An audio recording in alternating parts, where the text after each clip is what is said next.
Hello everybody, welcome home and welcome back to Schmitty300 Plays more Legend of Zelda 1 for the NES. Picking up right where we left off. Got ourselves a brand spanking new dagger. I don't want to call it a sword because I don't like how it looks, as I've gone over many times before. But here we are. It's necessary. Well, that's a lie. I really like how much damage it does. If I could just upgrade the white sword to do more damage, I'd do that in a heartbeat, but because this game was made in 1986, my options are limited. Alright, we're up to level 5. Not too hard to find. But it is one of the more unique entrances. I'm gonna stab you.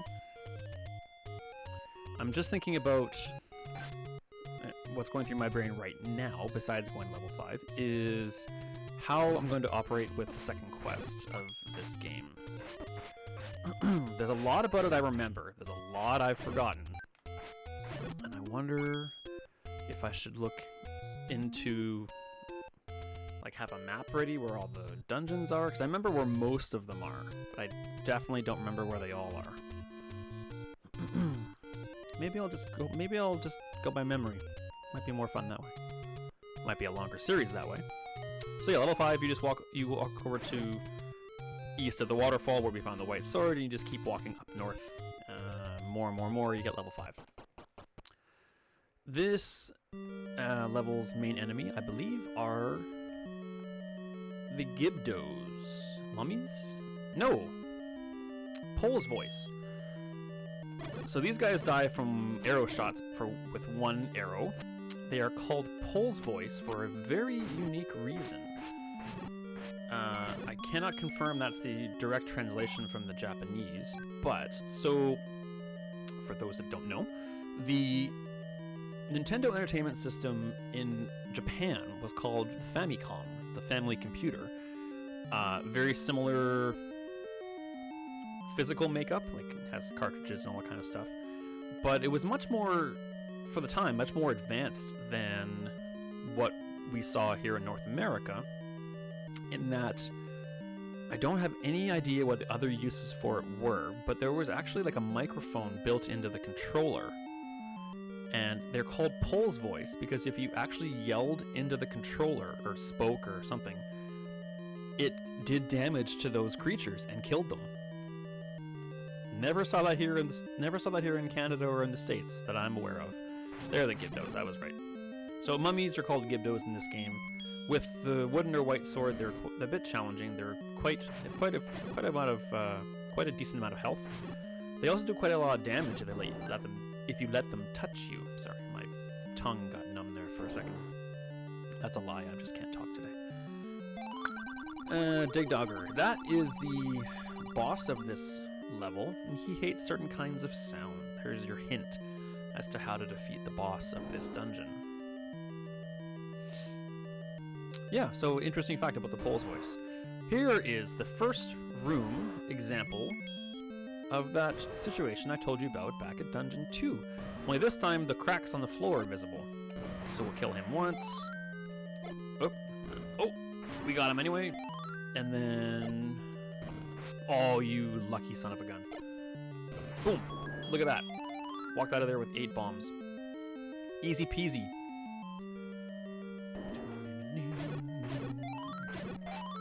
Stabby, stabby, stab. Lots of keys. More of these dudes. Oh, yeah, see, they do a full heart's worth of damage, even with the blue ring. So they're not to be trifled with. I should have used those bombs before I picked them up, because you need to bomb here, and I believe over here as well. I am correct. Yes, the second quest is no joke. Here are the blue dark knuckles. See how fast they go? They're so much fun, and if you have the white sword with these guys, they're just a nightmare. Luckily for us, the magical sword only requires 2 hits. They're just so fast and so annoying. The key to beating these guys is that they can only... They walk fast and they do lots of damage, but they can only turn on the flat sides of the squares, much like the rest of the enemies in this game. So you need to take advantage of that and stab them while they're on the cracks because they can't turn. But they're so fast, you need to be mighty quick in order to pull that off. So secret passage, where are we headed? I think I remember what this level looks like now. I believe this is where the item we need is. More of these dudes. Tons of fun. My number one piece of advice to you when fighting these, well, I guess maybe number 1A and 1B, is if you can, have your health full so you can shoot your sword projectiles at them. Don't forget anywhere near them to defeat them. Number 2, if you don't have that, never chase them while they're running away from you. They will turn around in the blink of an eye and just mess you up. That's what we need. We need the flute. Or the recorder, I believe as it's called in the opening credits of this game. So this is how we defeat Dig Dogger. He hates certain kinds of sound, and this is the only kind of sound we can actually make in this game. Well, by sound I mean like music. Our sword makes a little stabby sound, but that's not what he is weak to. We open the door with a key to get a key. That makes sense to me, and that all rhymed. What's our map look like here? Are we gonna bomb to get out of here? I don't remember. Oh, we are.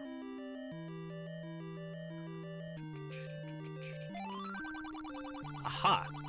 Okay, I believe there's a second one of these in level 7 as well. So yes, we definitely want to have more bombs. So, I knew this was coming. I just forgot to mention it.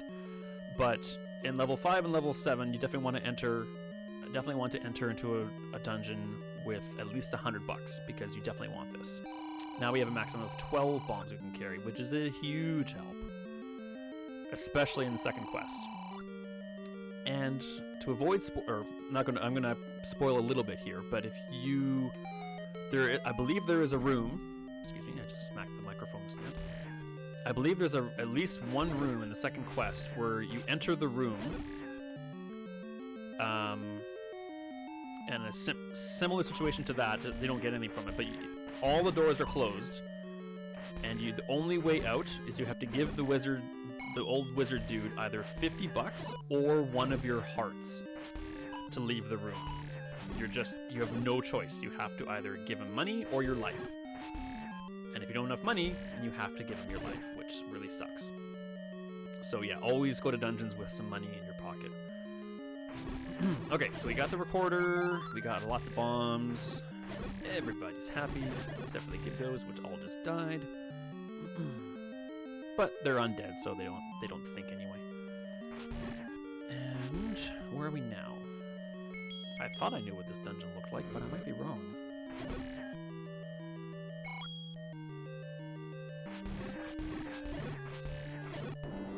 We've gone to the right, haven't we? We have. Let's find the map though. See what we're dealing with here. Oh, we dealt with those guys already.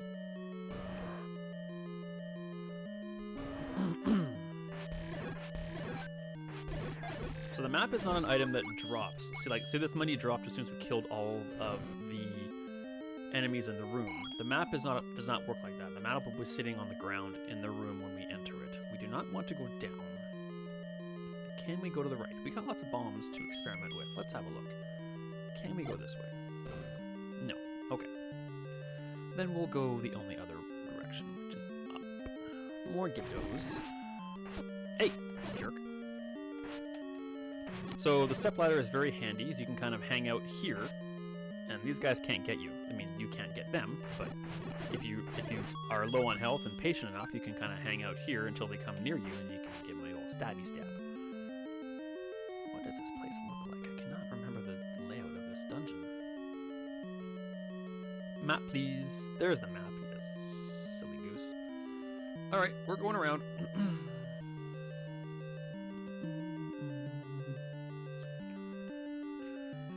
I'll probably have to split up at least the final dungeon into different episodes because there's no way I can do the final dungeon in one episode. Yeah. But I'm gonna try and avoid splitting up. Oh yeah, okay, that's not what I thought it was. Alright, we've gone everywhere down here. Yeah, I need to decide how I'm going to handle the second quest.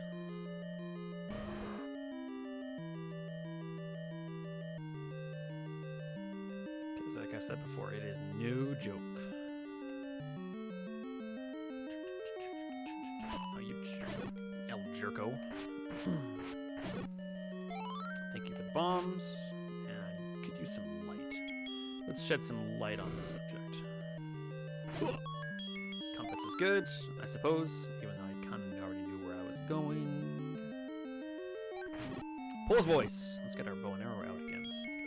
So you can easily kill them with your sword, but they're much easier to defeat with the bow and arrow. What are we dealing with here? Yeah, didn't get anything. We've already been up, so that's good. I think that's the room with the bomb dude.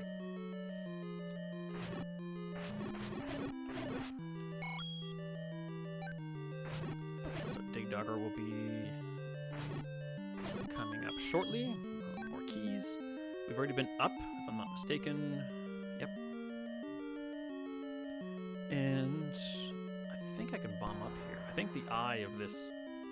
Do you see like a face kind of facing to the left and the black in the middle there is kind of his open mouth? That's how I see this thing. In the meantime, let's... The cool thing about the arrows and these guys is you can kill more than one. Like that.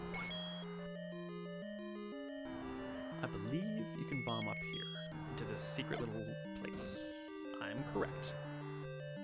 I think it's just money. Secret power is said to be in the arrow. I legitimately do not remember this guy.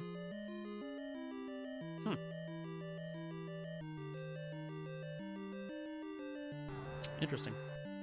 I think I know what he's talking about, but I'm not certain. Alright, this is Digdogger.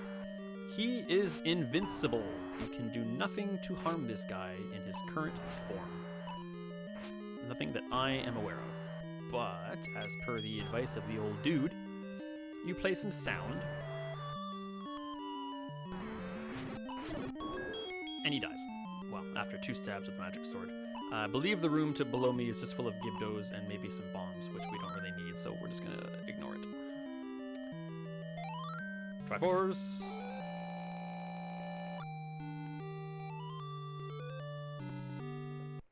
Perfect timing, because we're at a good time to call it an episode here. I'll kill this dude.